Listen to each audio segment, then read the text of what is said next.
bonne année. En fait, je sais qu'on est le 31 janvier, mais écoutez, c'est ma première vidéo, on est encore en janvier, ça passe.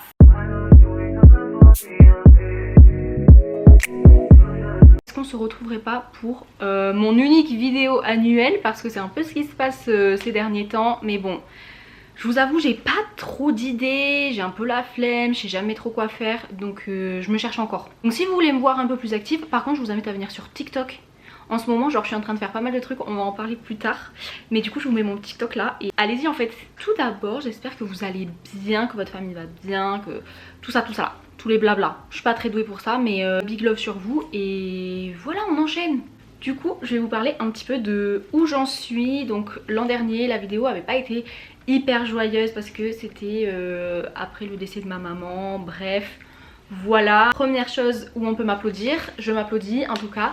J'ai eu mon diplôme de bachelor en marketing et communication digitale. Il était temps parce que je peux vous dire que j'étais à ça de me foutre en l'air. Mais premier degré, genre vraiment, j'en pouvais plus. J'en pouvais plus, burn-out scolaire, ce que vous voulez. Vraiment, c'était très compliqué. J'ai fait mon stage de fin d'année qui s'était super bien passé. La nana était hyper cool. J'avais fait ça dans un showroom de robes de mariée, voilà, sur Toulouse. Après, ça s'est pas vraiment passé comme je le voulais parce que pour ceux qui le savent, mon objectif ce serait de sortir une marque de vêtements. Et mon projet c'est de trouver un taf en mi-temps pour mettre un peu d'argent de côté et pouvoir travailler sur ça à côté. Sauf que personne ne veut de moi. Mais quand je vous dis personne, c'est genre personne. Et je parle même pas du secteur genre de la com, du marketing, parce que je sais que c'est quand même un secteur où on est beaucoup. Genre c'est un peu maintenant les études, genre quand tu sais pas quoi faire, tu fais de la com. Voilà. Donc il y a beaucoup de monde. Et ça j'en ai conscience. Et puis en plus moi je me suis spécialisée un peu dans le graphisme. Et c'est encore plus compliqué. Enfin bref, surtout là où je suis. Anyway. Mais en fait j'ai aussi postulé sur des postes genre vendeuse, mise en rayon, enfin plein de trucs différents, divers et variés, et j'ai jamais été prise. Voilà, je me suis toujours fait refuser de partout. Mais là en janvier j'ai eu un retour positif pour un poste de community manager pour un festival de musique et d'humour. Sauf que malheureusement les budgets de la France sont compliqués et donc la culture elle est mise sur le tech. Donc pour l'instant pas de budget, donc pas d'emploi. Donc faut que je trouve autre chose. Mais croisons les doigts pour que ça se fasse. En plus il y a un peu de graphisme dedans et vraiment moi c'est ce qui me fait vivre, vous voyez. Genre j'adore ça, j'adore faire du graphisme, faire des identités visuelles, tout ça, des logos. Ma vie, ma vie. D'ailleurs, j'aimerais peut-être me lancer à mon compte en tant que graphiste. Donc je vous invite à me suivre sur TikTok et sur Instagram. Donc je vais vous mettre le nom là, ça s'appelle Autographe Design. Et si vous voulez voir un peu mon portfolio, par contre vous pouvez le trouver sur mon LinkedIn, voilà, que je vous mettrai en description. Donc grosso modo, voilà un peu le topo de où j'en suis dans ma vie, voilà. Je cherche un taf, je cherche un appart, sauf que sans argent, pas d'appart, enfin sans taf, pas d'appart. Donc voilà, pour l'instant on est chez papa. Mais ne vous en faites pas, j'ai plein d'objectifs à atteindre cette année. Et on va en parler tout de suite. En début d'année, avec ma meilleure amie, on s'est dit que maintenant chaque année on allait faire nos vision boards et que à la fin de l'année on allait faire un petit récap avec nos propres photos à nous et en mettant nos petits commentaires. Et donc on s'est pris un petit carnet, regardez comment il est trop mimes, j'ai mis plein d'autocollants dessus. Voilà, est-ce que j'adore Halloween, est-ce que j'adore l'automne, les citrouilles, les champignons? Oui, en fait, je trouve ça trop beau. Du coup je vais vous montrer mon vision board pour 2025, voilà. En vrai je le trouve trop beau. Donc je vais un petit peu vous expliquer mes objectifs. Déjà trouver un taf et un appart, ça c'est genre number one parce que ça presse. Ensuite professionnellement j'en ai d'autres. En fait professionnellement, personnellement c'est un peu lié parce que c'est genre mes objectifs perso. En mode il y a le taf, graphiste, community manager, tout ça d'un côté. Et une autre partie. Que si vous avez déjà vu ma toute première vidéo, vous savez de quoi ça va parler. Il y a quelques objectifs voilà, qui sont pas hyper intéressants à mettre dans cette vidéo, donc j'en parlerai pas, je vais juste parler des principaux. En ce qui est un peu professionnel mais perso, j'aimerais bien commencer à lancer ma marque de vêtements proposer quelques modèles. Je suis d'ailleurs en train de réfléchir sur la proposition que je vais faire. Je commence déjà à avoir une petite idée assez fixe. J'ai dessiné quelques silhouettes qui me plaisent plutôt pas mal. J'ai plein d'idées dans la tête, donc j'espère vraiment que ça va pouvoir se faire. Mais le truc c'est qu'il faut que je trouve des couturières parce que même si j'en connais dans mon entourage, elles n'ont pas forcément le temps et elles ont aussi d'autres choses dans leur vie personnelle qui font qu'elles ne peuvent pas, sauf que bah, du coup il me faut quelqu'un parce que moi et la couture c'est pas trop ça. J'essaie de m'y mettre en vrai, mais c'est pas ce qui me fait vibrer, vous voyez, et je veux vraiment que ce soit assez quali, et puis je veux que ce soit fait en France, et j'aimerais bien faire travailler genre des petites personnes à leur compte quoi en fait, pour soutenir en fait. Donc voilà, ça c'est dans mes objectifs que j'aimerais bien faire cette année. Et sinon nous avons la fameuse convoitée par tous, l'influence. C'est pour ça que je vous dis d'aller voir sur TikTok, parce qu'en vrai l'année qui s'est écoulée, là 2024, j'ai commencé à être un peu plus sérieuse dessus, à faire des vidéos mode. Je me suis un peu cherchée. C'est vrai qu'il y a plein de choses dont j'aime bien parler, notamment bah voilà, graphisme, la communication, donc j'ai fait un petit peu de ça.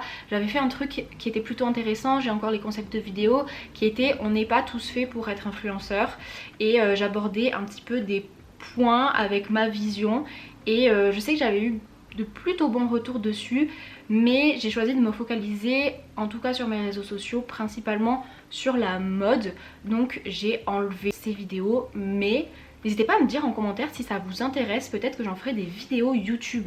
Donc comme je l'ai dit, je me focus sur la mode, et sur TikTok je parle un petit peu de créateurs. En fait j'essaie de mettre en avant des petits créateurs qui sont plus ou moins connus pour ben voilà, les mettre en avant, parce que c'est vrai que ce qui est marque de luxe, tout ça, fast fashion, on en voit partout. Mais selon moi, on met pas assez en avant les petits créateurs, et moi je trouve ça hyper important. Et notamment parce que j'aimerais faire ma marque de vêtements, genre ça me touche d'autant plus. Et je sais que j'aimerais bien qu'on fasse ça pour moi, donc ça me tient à cœur de faire ça pour les autres. Et franchement il y a plein de trucs pas mal.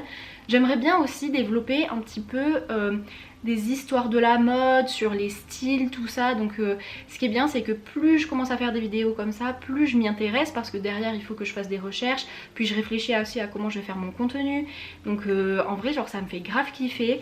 Et même si bon bah, pour l'instant j'ai pas trop de vues, pas trop de retours, le plus important c'est que ça me fait kiffer. Et bon après j'espère quand même derrière que ça fera kiffer d'autres personnes et que la communauté va s'agrandir, mais chaque chose en son temps. Et donc forcément avec l'influence, qu'est-ce qu'on aimerait? On aimerait avoir des partenariats et des collaborations. Là aussi j'ai une bonne nouvelle, c'est que j'ai été contactée pour ma vraie première collaboration. Il faut savoir que j'en avais fait une quand j'étais au lycée, fin lycée, je sais plus exactement, mais bon ça avait pas hyper bien fonctionné, puis c'était pour du thé, enfin rien à voir avec l'univers du fashion, bon ça avait pas trop fonctionné. Et puis en plus j'avais jamais pu toucher l'argent qui me revenait, bon c'était genre 3 € parce que je touchais 10% sur les ventes, mais bon c'est toujours ça de prix. Cela dit en passant, je pense que peut-être certains d'entre vous sont aussi dans cette situation. J'ai souvent reçu des demandes de collaboration mais qui étaient fake, tu vois, dans le mail, puis souvent en plus ça finit par gmail.com ou hotmail, truc machin, et souvent les marques c'est pas ça leur mail, ça finit par le nom de la marque. J'ai été contactée donc une première fois, en fait c'était une marque de t-shirt, et en vrai j'étais plutôt hype par l'idée parce que bah, c'était vraiment genre un truc de vêtements, de mode, de fashion, tout ça. Sauf que en y réfléchissant je me suis dit en vrai c'est pas du tout mon style, je saurais pas comment le mettre en avant, donc je préfère pas le faire, donc j'ai dit non à cette entreprise. Et ensuite j'ai été contactée par Moody Lenses, qui est donc une marque de lentilles de contact. Pour ceux qui me suivent sur les réseaux sociaux, ils peuvent en avoir genre comme ça de Moody Lenses parce que j'en parle tout le temps, mais j'ai vraiment envie que ça fonctionne, même si voilà bon c'est la première, il faut pas non plus que je vois... Enfin si, il faut que je vois trop grand en fait, mais voilà c'est normal si ça fonctionne pas ou quoi machin.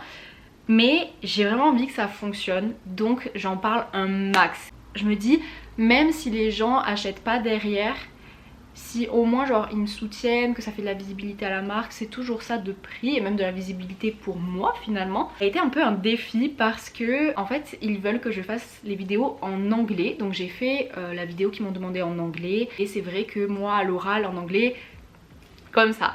Mais voilà, j'ai joué le jeu, c'était plutôt sympathique et je me suis dit en vrai Sarah fais pas comme d'habitude, mets pas en story en mode oh là là la honte, truc machin, écoutez comment je parle. Non, je me suis dit be confident en fait et let's go, tu vois, tu postes ton truc et tu dis rien et tu vois comment les gens réagissent. Et en vrai j'ai eu des bons retours donc je suis plutôt contente, même si voilà je sais que c'est pas parfait et que je peux encore m'améliorer. Mais on a le temps. Et voilà, genre les gens m'ont félicité et tout, j'étais plutôt contente. Moi ma communauté elle est française. Donc principalement si je leur parle en anglais, ils sont comme ça. Donc je vais refaire la même vidéo en français. Et après voilà, je me mets quand même des petits objectifs. Je me dis voilà, s'il y a genre 5 personnes qui en achètent, c'est cool. Bien sûr ça fait toujours plaisir de se dire que bah, derrière je touche un pourcentage sur ces ventes.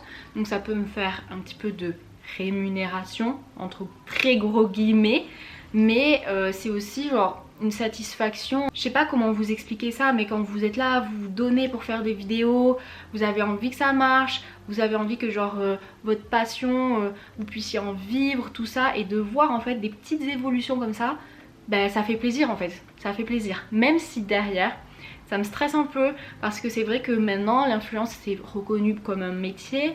Et du coup il y a des lois, tout ça, et c'est un peu compliqué, je sais pas trop comment faire.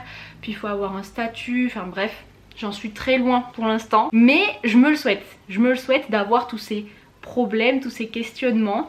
Et je me dis que on avance au jour le jour en fait. Si vous avez des connaissances, même si vous n'êtes pas hyper potes, par exemple des personnes avec qui vous étiez à l'école, des amis d'amis, ou même des gens de votre famille, de votre entourage, vos amis en fait, il faut les soutenir. Genre même si vous n'êtes pas vous-même hyper intéressé par tout ce qui est l'influence, que vous comprenez pas trop, que c'est pas trop votre truc et tout, genre un like ça coûte rien, un commentaire, un repartage ça coûte rien du tout. Et en vrai pour nous, genre c'est énorme, enfin ça fait marcher les algorithmes et ça nous permet d'avancer en fait. Donc franchement soutenez-nous, et si vous nous soutenez pas je suis désolée mais déjà vous n'êtes pas des amis quand il s'agit d'amis, et ensuite vous n'êtes pas forcément des gens cool, voilà. Genre moi je sais qu'il y a une fille avec qui j'étais à l'école, genre là il y a récemment j'ai découvert qu'elle avait une marque de bijoux. D'ailleurs je vais vous mettre le nom de sa marque de bijoux là, je vous invite à aller checker ça. Et on n'était pas copines en soi, genre on se parlait jamais, voilà, enfin... Anyway, mais en fait quand j'ai vu qu'elle avait sa petite marque de bijoux, qu'elle faisait ses petits trucs et tout, genre je me suis dit bah go, genre la suivre, republier, enfin je sais pas, genre essayer de la mettre un petit peu en avant quoi, pour qu'elle ait un peu de visibilité, et si je peux l'aider à ma petite échelle, bah c'est toujours ça. Donc franchement, soyez des gens cool et aidez les gens. Voilà. Bref, revenons-en à moi un petit peu. Donc voilà pour un petit peu tout ce qui est mes objectifs, influence, tout ça. Et s'il vous plaît, mais je vais encore vous saouler, mais en fait il faut vraiment que je... pas que je m'excuse de faire ça et que je le fasse, donc je le fais. Allez sur mon TikTok et allez voir mes vidéos de partenariat avec Moody Lenses pour parler d'un autre sujet tout en restant un petit peu dans l'univers, parce que ça reste rattaché à la mode. Comme je l'ai dit, je fais sur TikTok des vidéos qui parlent de mode. Et en fait depuis l'an dernier déjà je m'étais dit que je voulais un peu ralentir ma fast fashion, notamment Shein, et je crois que ça fait peut-être 6-8 mois que j'ai plus commandé dessus. Donc en vrai c'est une petite satisfaction personnelle, même si voilà je lance pas la pierre à ceux qui le font. Je sais que parfois c'est une question de facilité quand on n'a pas beaucoup de moyens et qu'on a envie de se faire plaisir. Mais voilà, c'est vrai que tout ce qu'il y a derrière, moi ça me pose un peu problème et j'ai vraiment envie d'essayer de limiter ça, surtout que j'ai vu des vidéos sur comment ça se passe, j'ai vu des vidéos aussi sur la fast fashion, genre des endroits où en fait genre c'est des îles de vêtements, les animaux ils bouffent des vêtements, enfin bref c'est horrible. Et en vrai je me dis ça m'embête parce que la mode c'est ma passion, j'ai envie d'en faire mon métier, mais à côté de ça j'ai pas envie de faire de la surconsommation, de faire de la surproduction, donc c'est assez compliqué pour moi. Mais du coup j'essaie de mettre en place un petit peu des résolutions comme ne plus commander sur Shein, et là j'aimerais vraiment limiter genre mes achats. Toutes mes excuses si le cadrage n'est pas le même, mais la caméra a coupé. Donc voilà, je disais donc avant que ça coupe que je voulais acheter moins de fast fashion, mais que ce soit pas uniquement sur les sites mais aussi en physique, donc genre Pull&Bear, Bershka, tous les trucs comme ça. J'aimerais vraiment essayer d'arrêter entre guillemets, dans le sens où si par exemple il y a vraiment une pièce qui me fait kiffer, ou j'ai un coup de cœur, ou que je cherche un truc et que je trouve pas, genre sur Vinted, dans les fripes, tout ça, j'achèterai, mais vraiment essayer de limiter ça. Il faut vraiment que ce soit occasionnel. D'ailleurs, sur mon TikTok, je mets un petit peu en avant justement les friperies. Je partage souvent des photos de ce que j'ai pu voir et franchement, il y a vraiment des trucs sympas. Sinon, pour ce qui est acheter du neuf, comme j'ai dit précédemment, ce serait plutôt les petits créateurs pour les mettre en avant, pour leur donner de la force. En plus, parfois, dans des maisons un peu plus luxe comme Jacquemus par exemple, c'est du polyester. C'est pas forcément des bonnes matières, des trucs hyper quali, et pourtant on vous vend ça genre 800 balles. Donc honnêtement, je préfère payer genre 100 € dans une belle pièce d'un petit créateur qui a pris du temps à faire, à designer, à coudre lui-même, plutôt que payer genre des sommes exorbitantes pour des marques un peu plus expensive, même si voilà, je n'ai pas encore le budget pour ça. Après je dis pas que je ne le ferai pas parce que je suis comme tout le monde et que parfois j'ai des faiblesses, il y a des petits achats compulsifs, des choses qui me font kiffer et c'est normal, et de toute manière je jette la pierre à personne, que ce soit des gens qui utilisent la fast fashion ou voilà, on s'en fiche, chacun fait ce qu'il veut du moment qu'il kiffe. Sur ce, on arrive déjà à la fin de ma vidéo, enfin déjà je pense qu'elle sera un petit peu longue comme d'hab, vous savez que moi j'aime bien blablater, donc beaucoup de blablatage et voilà, en fait si vous aimez pas j'en suis désolée, mais regardez pas mes vidéos dans ce cas là, voilà. En tout cas si t'es resté jusque là, que t'as bien aimé, like, commente, partage, partage à ton chien, ton chat, ton hamster, je m'en fous. Fais-moi de la visibilité et sinon aussi en vrai vous pouvez croire que ça m'intéresse pas, mais moi ça me motive. Donc si vous avez genre des petits objectifs, des petites résolutions ou des petites choses déjà qui se sont passées genre dans votre vie, qui vous mettent du baume au cœur, que ce soit professionnel, personnel, que sais-je, n'hésitez pas à me le dire en commentaire. J'adore relire vos petites histoires. J'essaierai aussi de vous répondre. Et sur ce, je vous dis, je l'espère, à une prochaine vidéo avant l'année prochaine. Et sinon, venez me suivre sur TikTok et Insta. Je mettrai tout en description. Et je vous fais plein de bisous.